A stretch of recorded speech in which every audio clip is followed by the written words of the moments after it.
What if I told you debt isn't what keeps most people poor? It's how they use it. Most people spend their lives trying to avoid debt. Yet many millionaires use it to buy businesses, invest in property, and build wealth. So why does debt make some people rich, while leaving others financially trapped? The truth is, debt isn't good, and it isn't bad. It's simply a financial tool. Used to buy liabilities, it can keep you stuck.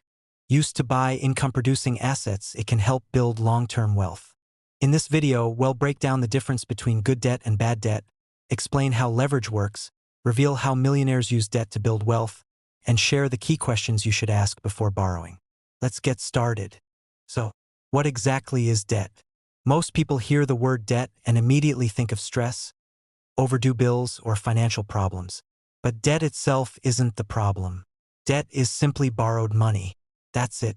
Someone gives you money today, and in return, you promise to pay it back later, usually with interest.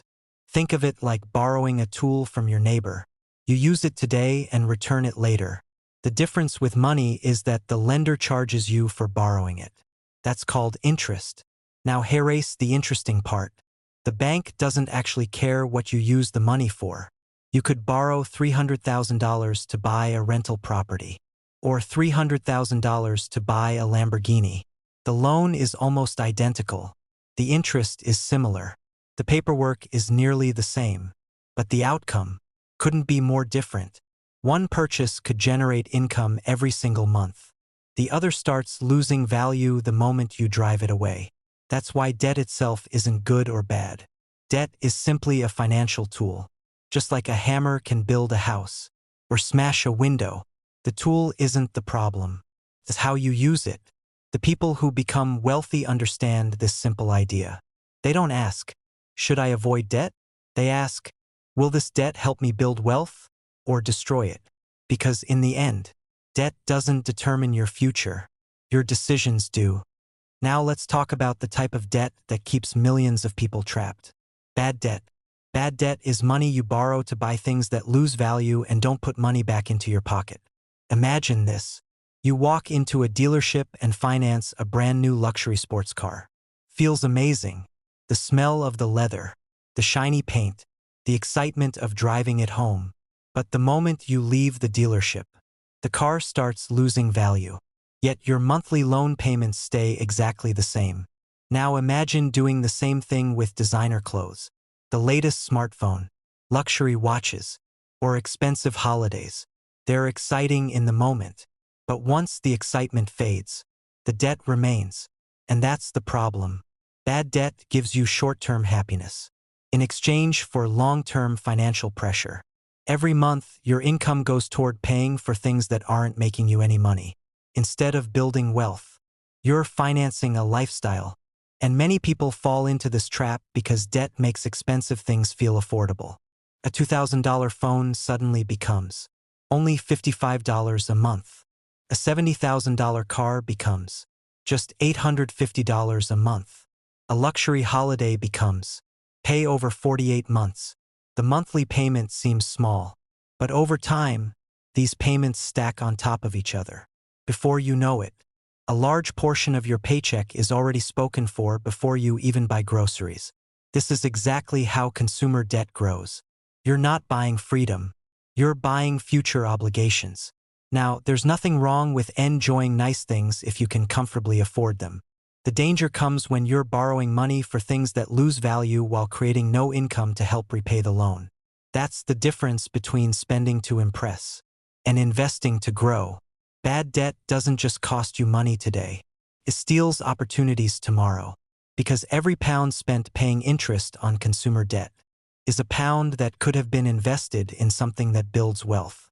That's why financially successful people think differently.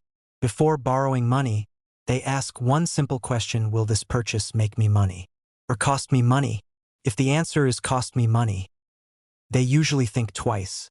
So far, we've learned the difference between bad debt and good debt. But now we're getting to the strategy that separates most wealthy investors from everyone else. It's called leverage. Leverage is one of the most powerful concepts in finance. At its core, Leverage simply means using borrowed money to control a larger asset than you could afford on your own. Let's look at a simple example. Imagine you have £50,000 in savings. With that money alone, you could buy a £50,000 asset. But what if you used that £50,000 as a deposit instead? A bank lends you another £200,000. Now, instead of controlling a £50,000 asset, you control a £250,000 property. The interesting part is what happens next. Let's say that property increases in value by 10% over the next few years. A 10% increase on a £250,000 property is £25,000. You only invested £50,000 of your own money, but your investment gained £25,000 in value because you controlled the entire property. That's the power of leverage. Your money is working on a much larger asset. And if that property is also generating rental income, something even more interesting happens. Your tenants are helping pay down the mortgage every month. That means while the property's value is increasing, your debt is decreasing. At the same time, your ownership, also known as equity, continues to grow. This is why leverage can accelerate wealth creation. Instead of waiting decades to save enough money to buy multiple properties outright, investors use leverage to acquire assets sooner. Those assets generate income, increase in value, and gradually build equity over time. But leverage is not free money. It amplifies whatever happens next. If the investment performs well, leverage can increase your returns. But if the investment performs poorly, it can also increase your losses. That's why successful investors don't use leverage carelessly. They study the numbers, they understand the risks, and they make sure the asset can support the debt. Leverage is not about borrowing as much as possible. It's about using borrowed money responsibly to acquire assets that have the potential to produce more value than they cost. When used wisely, leverage becomes one of the most powerful wealth-building tools available. When used recklessly, it becomes one of the fastest ways to lose money. That's why the goal isn't to maximize debt. The goal is to maximize smart investments. Because in the hands of a disciplined investor, leverage doesn't create wealth by itself. It simply allows great investments to grow even faster. How millionaires use debt now? Here is something that surprises a lot of people. Most millionaires don't spend their lives trying to avoid debt. Instead, they focus on using debt strategically. They understand that debt, when used responsibly, can be a tool for building wealth rather than simply funding a lifestyle. Take a real estate investor, for example. Instead of saving for years to buy one property with cash, they may use financing to purchase an income-producing asset much sooner. As that property generates rental income, it can help cover the cost of the loan while the investor builds equity over time. Many business owners think the same way. Rather than paying cash for every piece of equipment or every expansion, they may borrow money to grow their business.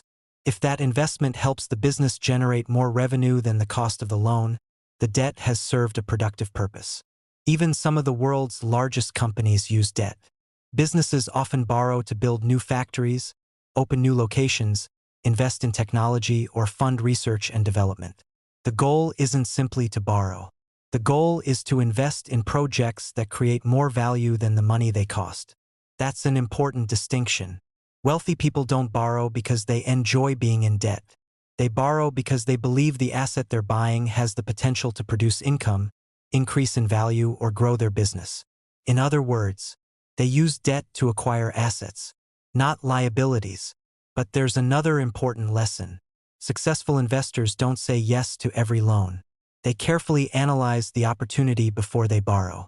They ask questions like, will this investment generate consistent income? Can it comfortably cover the repayments? What happens if things don't go according to plan? If the numbers don't make sense?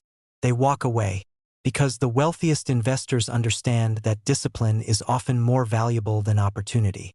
Debt is simply a tool. Used carelessly, it can create financial stress. Used wisely, it can accelerate wealth creation. The difference isn't the loan itself. The difference is the decision behind it. When good debt becomes bad debt at this point, you might be thinking, if good debt builds wealth, why doesn't everyone use it? because even good debt carries risk. A loan doesn't automatically become a smart investment simply because it's used to buy an asset. The investment still has to perform. Imagine buying a rental property expecting it to generate steady income. But then the property sits empty for months. The rent stops coming in. Yet the mortgage payment is still due. Or imagine interest rates rise significantly. Suddenly, your monthly repayments become much more expensive. If your income doesn't increase as well, what once looked like a great investment can quickly become a financial burden. The same applies to businesses. A business owner might borrow money to expand operations. But if sales don't grow as expected, or the economy slows down, the loan still has to be repaid. That's why experienced investors never assume everything will go perfectly. They plan for unexpected challenges. They build cash reserves. They manage their risk. And they never rely on optimism alone. The truth is, leverage amplifies outcomes. When an investment performs well, leverage can increase your returns. But when an investment performs poorly, leverage can magnify your losses. That's why successful investors don't just ask, "How much can I borrow?" They ask, "What happens if things don't go according to plan?" Because protecting your wealth is just as important as growing it. Debt isn't dangerous because it exists. It's dangerous when it's attached to a bad investment, poor planning, or unnecessary risk. The smartest investors understand that the goal isn't simply to make money. The goal is to stay in the game long enough to keep building wealth. Before taking on any debt, successful investors pause and ask themselves three simple questions. The first question is, will this investment generate income? If the answer is no, it's worth asking whether the debt is truly necessary. Income-producing assets have the potential to help repay the loan while building wealth over time. The second question is, can I comfortably afford the repayments? Even the best investment can experience setbacks. Markets change. Vacancies happen. Businesses have slow periods. That's why smart investors make sure they can continue making repayments even if things don't go exactly as planned. The third question is, does the potential reward justify the risk? Every investment involves uncertainty. The goal isn't to eliminate risk completely. The goal is to make sure the possible rewards outweigh the potential downsides. If the investment creates income, if the repayments are manageable, and if the risk is well understood, then borrowing may help accelerate your financial goals. But if any of those answers raise concerns, walking away is often the smartest financial decision you can make. Because every successful investor understands one important truth. Not every opportunity is worth taking. Sometimes the best investment is the one you choose not to make. Debt doesn't make someone wealthy. Good decisions do. Before we finish, it's important to understand something. Wealth isn't determined by how much money you earn. It's determined by how you think about money.